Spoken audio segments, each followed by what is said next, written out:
Sa labas, mag-grill. Tikman natin.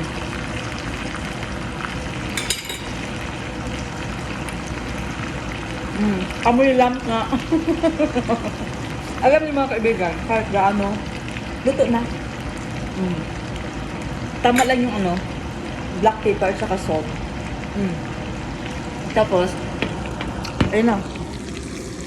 Yan.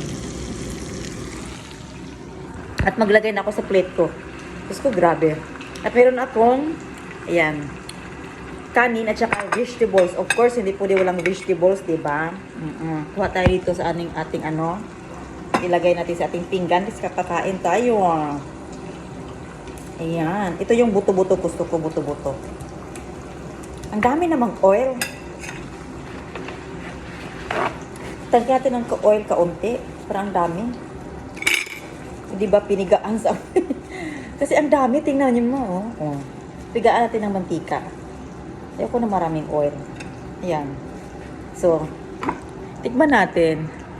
Kasi wala ko ibang nilahok talaga, kundi ano lang siya. Ayan, tama na yan. I-off na natin. Ay, huwag na.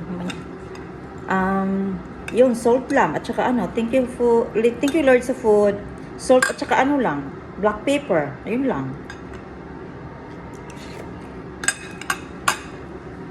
Tsaka may rice tayo, tapos, ay, ang taba. Ayoko niyan. Ang taba. Sarap. Hindi siya, tama lang yung mga taga-alat. Gusto ko yung alat niya na nagmi-mix ng black pepper.